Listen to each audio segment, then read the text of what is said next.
Hi, this is Monday and it is a bank holiday Monday, and so I'm chilling out at home doing as little as possible.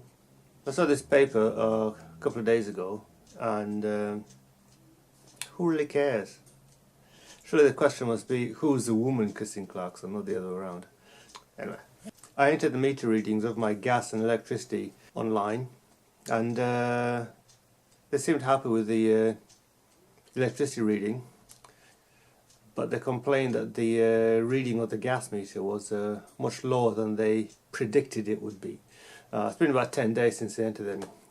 I'm now, I've stopped paying direct debit and I'm paying monthly, but for what I'm using, not for what they think I'm going to be using in 6 months' time, which is that whole other story. I entered the number and they came out saying that this number is too low. Why is it too low? And there's like a drop down bar for me to give reasons why the number's too low. And the top one is something like doesn't matter, enter the number anyway without explanation. So I went with that one because I'm not lying to them. I've got no reason to lie. The reason why it was the same is partly because my gas boiler is not working. Well, it is working for hot water, but it's not working for central heating. And it's the middle of summer, so I'm not using any central heating anyway.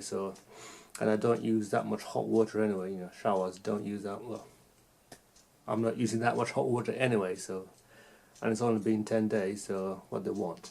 Blood, probably. Add to that, the meter has 6 numbers. Got 4 white numbers and then 2 red numbers.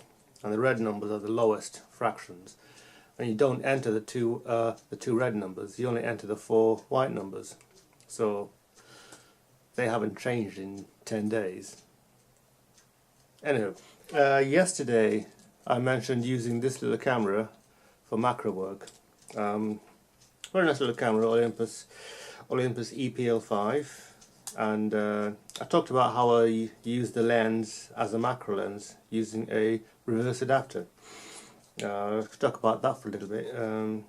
This is the standard lens that comes with most Olympus pen series cameras. It is a 14 to 42 millimeter lens with a zoom lens. That's equivalent to 28 to 84 in 35 millimeter terms. I'm rather hoping we stop using that as a comparison, because I think we should use a angle of coverage, and it doesn't tell you what the angle of coverages are, because the angle of coverage would be the same regardless of the format. Surely want to be. Anyway, that's so the lens is 14-42 and it zooms out in the normal fashion, manual. And I bought myself this little device, which is a reverse adapter. So it's got a filter thread on one side and you've got the lens mount on the other side, and the idea is that the filter thread screws into the filter thread of the lens, allowing you to fit it backwards on the lens. Of course, the filter thread on this adapter is 52 millimeter. The filter thread of the lens is 37 millimeter. That's a small lens. So this is a step-up ring, which is 37 to 52 millimeter. I touch that to the lens, like so, and on the top of that you put the adapter, so you get that. So this allows you to put the lens on back to front. Now the lens isn't designed to work like this, so it will only focus to distances between a few millimeters and a few centimeters. So anything beyond about 20 to 30 centimeters will be wildly out of focus. And the way to focus this lens is to turn the zoom ring. It also allows you to control the magnification slightly, quite a bit actually. So you don't get any automation because all the contacts are on the wrong side of the lens. They're not contacting with the body. But I believe you can get a reverse ring adapter which will allow you to connect the contacts to the body, so it will work in some strange fashion, but not something I've looked into, to be honest. But there it is. I found that you can get massive magnification with this little tool.